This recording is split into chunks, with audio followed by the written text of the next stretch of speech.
Saya di partai tahun 92 ya. Maka kalau kita bicara dalam kondisi dua realitas yang ada itu, maka sebenarnya kalau untuk bangsa dan negara apa sih yang kita tidak siap? Berarti kalau ditanya siap menjadi Presiden Republik Indonesia?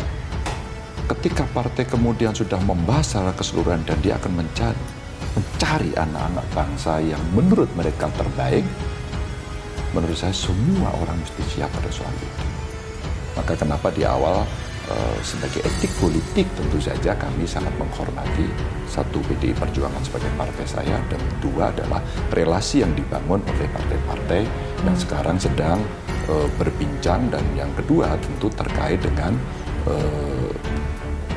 realitas yang ada di survei dan kemudian semua orang memperbincangkan. Dalam simulasi semi terbuka, nama Ganjar Pranowo mendapat dukungan paling besar yaitu 24%.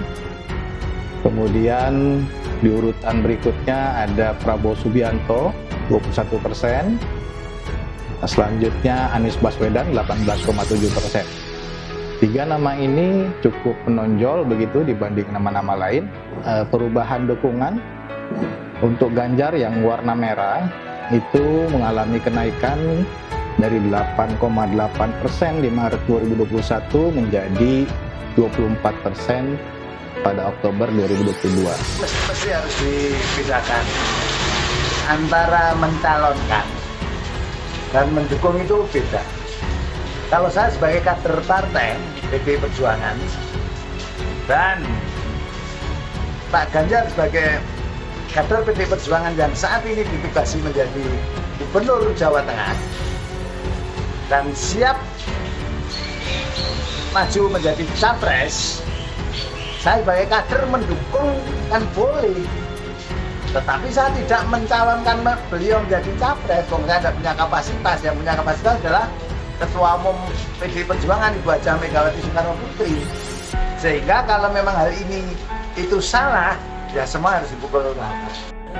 Mungkin ini tidak terlepas dari konfigurasi politik yang sudah mulai semakin mengerucut. Sebut saja misalnya ketika muncul nama Anies Baswedan, deklarasi siap maju Pilpres dan didukung oleh Nasdem. Tentu ini bukan perkara gampang, karena Anies adalah sosok yang memiliki elektabilitas yang relatif cukup signifikan, selalu langganan top 3 dalam survei. Dalam konteks itulah, andai Anies Baswedan dapat tiket untuk Pilpres, maka lawan yang dianggap sepadan dan sangat mungkin bisa mengalahkan Anies adalah Ganjar Pranowo yang selalu memuncaki dalam berbagai survei-survei yang sering kita lakukan.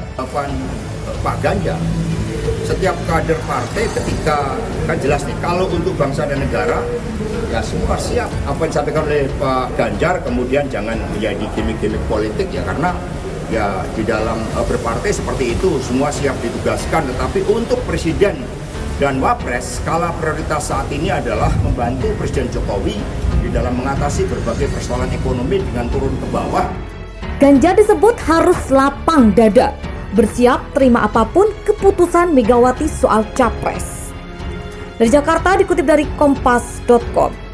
Peneliti Indikator Politik Indonesia, Bawono Kumoro menilai nasib Gubernur Jawa Tengah Ganjar Pranowo di panggung pemilu presiden atau Pilpres 2024 ditentukan oleh Ketua Umum PDI Perjuangan Megawati Soekarno Putri. Apapun keputusan Megawati kelak, Ganjar harus menerimanya dengan lapang dada. Sebab di internal PDIP, Megawati punya hak prerogatif untuk menentukan nama calon presiden atau capres yang akan diusung partainya. Apapun keputusan dari Ketua Umum PDIP Perjuangan nanti mengenai siapa akan dicalonkan sebagai bakal calon presiden, harus diterima dengan lapang dada oleh Ganjar Pranowo, kata Bawono kepada kompas.com Selasa 25 Oktober 2022. Berulang kali Megawati memang menegaskan bahwa hanya dirinya yang berwenang menentukan nama capres PDIP. Seluruh kader diminta patuh dan bersabar menunggu keputusan Presiden kelima RI itu. Menurut Bawono, ini semakin menunjukkan besarnya kekuatan Mega di internal Partai Banteng. Ini juga kian menegaskan nasib Ganjar Pranowo di kontestasi pemilihan presiden 2024 mendatang. Sangat bergantung kepada keputusan partai, dalam hal ini Ketua Umum, ujarnya. Bawono menilai Megawati juga sedang unjuk kekuatan lewat tegurannya terhadap Ganjar yang baru-baru ini mengaku siap jadi capres. Namun menurutnya teguran ini masih wajar mengingat langkah tersebut merupakan cara PDIP menegakkan disiplin partai terhadap kader yang dianggap melanggar. Pasca teguran ini, Bawono yakin ke depan Ganjar akan lebih berhati-hati untuk bermanuver terkait pemilu presiden. Konsekuensi dari hal itu akan membuat keraguan publik apakah Ganjar akan maju atau tidak di dalam pemilihan presiden menjadi bertambah besar, katanya. Seandainya Ganjar tak dicalonkan oleh PDIP, lantas nekat maju melalui partai lain, lanjut Bawono, besar kemungkinan suara pemilih di kandang banteng di Jawa Tengah tidak akan solid ke gubernur Jawa Tengah itu. Ganjar juga akan mendapatkan penilaian sebagai politisi oportunis yang tidak taat partai, tambahnya. Sebagaimana diketahui, Ganjar Pranowo dijatuhi sanksi berupa teguran lisan oleh Bidang Kehormatan DPP PDIP pada Senin 24 Oktober 2022. Buntut pernyataan soal siap menjadi calon presiden atau capres. Ketua Bidang Kehormatan DPP PD Komarudin Watubun menyatakan Ganjar dijatuhi hukuman berupa teguran lisan karena sudah menimbulkan multitafsir di publik. Supaya keadilan di partai itu ditegakkan kepada seluruh anggota dari Sabang sampai Merauke. Maka saya sampaikan jatuhkan sanksi-sanksi teguran lisan kepada Pak Ganjar Pranowo sebagai kader, kata Komarudin di kantor DPP PDIP Senin 24 Oktober 2022. Ganjar mengaku menerima sanksi tersebut. Dia menegaskan bahwa keputusan soal capres PDIP merupakan wewenang Ketua Umum partainya, Megawati Soekarno Putri. Pak Sekjen sudah bicara, lihat baju saya. Semua keputusan terkait Pilpres adalah keputusan Ketua Umum, katanya di kantor DPP PDIP Jakarta Senin.